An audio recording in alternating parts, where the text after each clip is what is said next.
కళ్ళకు best friend వినుకొండలో the number 1 opticals Sriranga opticals RTC bus stand ఎదురుగా Jeevalayam complex Vinukonda. Eye checkup కోసం ఇప్పుడే శ్రీరంగ ఆప్టికల్స్ ని సంప్రదించండి. మీడియా సోదరులందరికీ ధన్యవాదాలు. ఇవాళ రొంపచెర్ల మండలం అన్నారం గ్రామం రావడం జరిగింది. గ్రామ సభలు, రెవెన్యూ గ్రామ సభలు కండక్ట్ చేస్తా ఉన్నాము. ఇవన్నీ కూడా రెవెన్యూ క్లినిక్స్ అన్నమాట. రైతులకు ఇబ్బంది లేకుండా గ్రామంలో ఉన్న ప్రతి రైతుకి పట్టాదారు పాస్ పుస్తకాన్ని ఇవ్వడానికి చంద్రబాబు నాయుడు గారు, మన ప్రీతం నేత ముఖ్యమంత్రి, అదేవిధంగా పవన్ కళ్యాణ్ గారు డిప్యూటీ సీఎం గా ఈ కార్యక్రమాన్ని ఏర్పాటు చేయడం జరిగింది. మరి దీనికి రెవెన్యూ మినిస్టర్ గారు అనగానే సత్యప్రసాద్ గారు కూడా ఈ కార్యక్రమంలో మరి ఆలోచన చేసి ఈ కార్యక్రమాన్ని పల్లెల్లోకి పంపించడం జరిగింది. రొంపచెర్ల మండలం అన్నారం గ్రామంలో ఇవాళ పట్టాదారు పాస్ పుస్తకాలని రైతులందరికీ కూడా అందజేస్తా ఉన్నాము. ఇవాళ దాదాపు 2500 పాస్ బుక్లని మరి రైతు సోదరులందరికీ ఇవ్వడానికి మేము ముందుకు రావడం జరిగింది. అదేవిధంగా ఏదైతే చుక్కల భూములు ఉన్నాయో, 22A భూములు ఉన్నాయో, డీకే పట్టాలు ఉన్నాయో, వాటి మీద కూడా న్యాయం చేయడానికి ప్రభుత్వం సిద్ధంగా ఉంది. రైతులు ఎవరు కూడా ఈ సమస్యలో భయపడాల్సిన పని లేదు. మరి రెవెన్యూ అధికారులు, మరి కలెక్టర్ ఆధ్వర్యంలో ఆర్డీఓ గారు గాని, డిఆర్ఓ గారు గాని,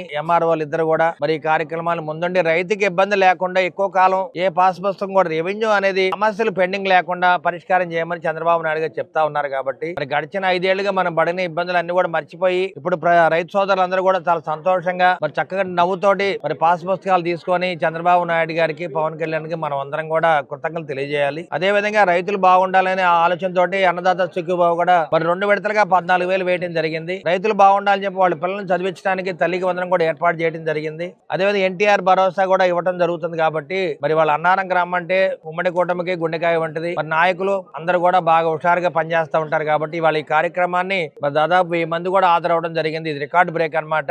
ఏ కార్యక్రమాన్నైనా ఈ గ్రామంలో చేయడానికి మాకు ఆనవాయితీ. కాబట్టి మంచి గ్రామం, సమస్యలు కూడా వాళ్ళు పరిష్కరించుకుంటారు. మరి ఇటువంటి గ్రామంలో ఈ గ్రామ సభ నిర్వహించడం అనేది చాలా సంతోషంగా ఉంది. కాబట్టి ఈ కార్యక్రమానికి రొంపచెర్ల ఎంఆర్ఓ గారు రావడం జరిగింది. అదేవిధంగా మరి రాష్ట్ర చైర్మన్ గారు గోనకొండ కోటేశ్వరరావు గారు, గ్రంథాలయ స్టేట్ లైబ్రరీ చైర్మన్ గారు, వారు కూడా రావడం జరిగింది. మరి ఇటువంటి కార్యక్రమాలు మరి రిటైర్డ్ ఐఆర్ఎస్ జూపూడి ప్రసాద్ గారు కూడా రావడం జరిగింది. కాబట్టి జూపూడి ప్రసాద్ గారు రిటైర్డ్ ఐఆర్ఎస్, ఆయనకు కూడా రెవెన్యూ సమస్యలు వచ్చినాయి. ఒక ఐఏఎస్ ఆయన కూడా సమస్యలు సృష్టించారు గడిచిన 5 ఏళ్లలో. ఇవన్నీ మనకి అనవసరం. 5 ఏళ్లు గతగా మనం పదువులు వాళ్ళ పేర్లు మనం స్మరించుకోవడం అనవసరం. మరి రాబోయే కాలంలో మళ్ళీ 2029లో కూడా నారా చంద్రబాబు నాయుడు గారే మనకి ముఖ్యమంత్రి, గుర్తుపెట్టుకోండి. అదేవిధంగా నర్సరావుపేటలో అరవింద్ బాబే మీ ఎమ్మెల్యే, గుర్తుపెట్టుకోండి. ఎక్కడ కూడా దీంట్లో పొరపాటు ఉండదు. ఇదే విధంగా మనం పనిచేద్దాం, మంచి మనసుతోటి పనిచేద్దాం.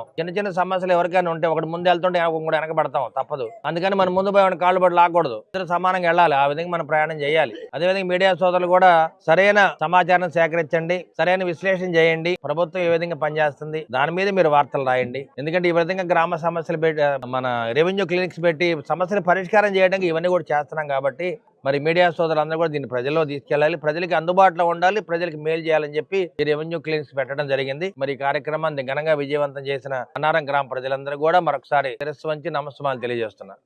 ఇది రైతు ప్రభుత్వం. రైతుల కోసం ఏదైతే పాస్ పుస్తకాలు ఉన్నాయో, గతంలో జగన్మోహన్ రెడ్డి ఆయన ఫోటోలు వేసుకొని రైతులను అవమానించాడు. ఇప్పుడు ఆ పాస్ పుస్తకాలు పూర్తిగా జగన్మోహన్ రెడ్డి అయితే పాస్ పుస్తకాలు వాటి రద్దు చేసి చంద్రబాబు నాయుడు గారు రాజముద్రతోటి ఎవరికి ఎంత పొలం ఉందో ఆ పొలాన్ని పాస్ బుక్ ద్వారా ఇవ్వటం అనేది రైతులంతా ఆనందంగా ఉన్నారు. వాళ్ళ కళ్ళల్లో ఈ పాస్ పుస్తకం చూసిన తర్వాత వాళ్ళు ఎంతో ఆనందంగా ఉన్నారు. ఈ రోజున ఈ గ్రామంలో 2397 పాస్ పుస్తకాలు ఇవ్వటం చాలా ఆనందంగా ఉందని చెప్పి ప్రజలందరూ కూడా తెలియజేశారు. ఈ విధంగా ప్రతి గ్రామంలో ప్రతి రైతుకు అందించినందుకు కూటమి ప్రభుత్వానికి రైతులందరూ కూడా ధన్యవాదాలు తెలియజేస్తున్నారు.